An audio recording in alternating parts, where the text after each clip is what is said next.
Every Christian life has seasons of struggling and suffering.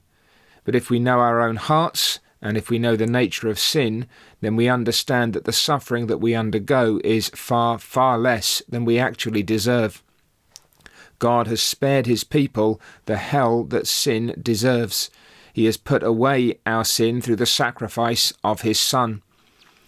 We need to acknowledge, though, that even forgiven sin has consequences, and that the sins that we go on committing against God are no less sin because they are against our Heavenly Father. And it's therefore right that we should understand that our ongoing sins need God to deal with us as a Father, to chastise us because of our transgressions, lest we should go on in them and dishonour him and do damage to our own lives and testimonies.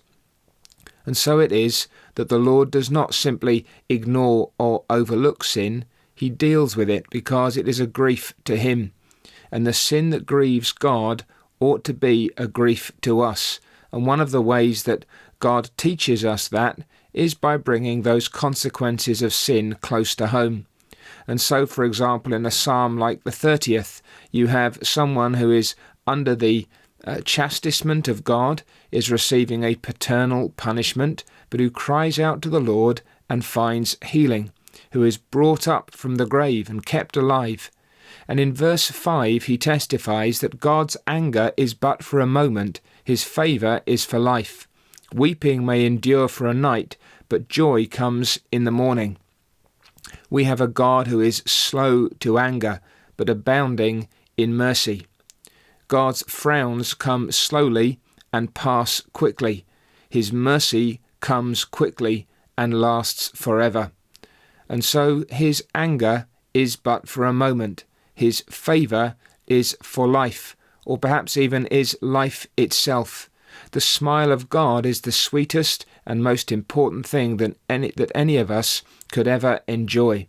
And so it's good for us to remember, especially at times when there are struggles and sufferings, that these things are God's gracious imposition, that they last for a little while, and that they may bring weeping, but that weeping endures for a night. It is a passing thing. The grief that we feel, the distress that we feel, the sorrow that we feel, these are God's instruments to teach us and to train us, to form Christ in us.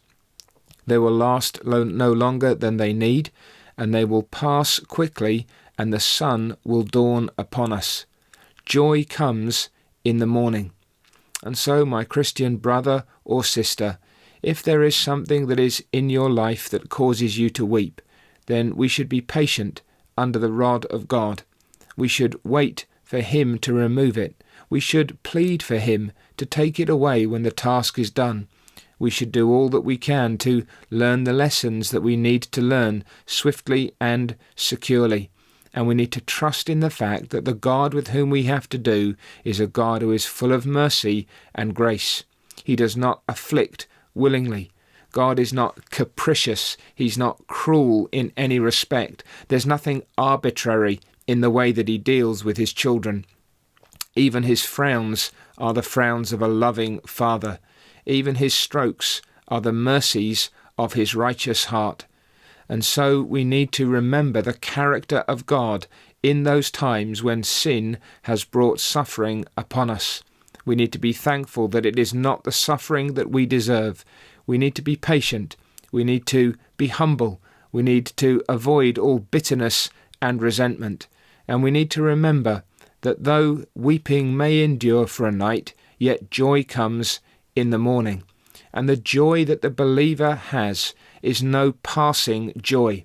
Yes, God's favour is life. And the only way that we can really balance out those two things, the only way that we can properly comprehend just how much favour swallows up anger, just how much joy swallows up weeping, is to remember that not only in this life are there joys that cannot be calculated, but every believer has an eternal bliss to which we are looking forward.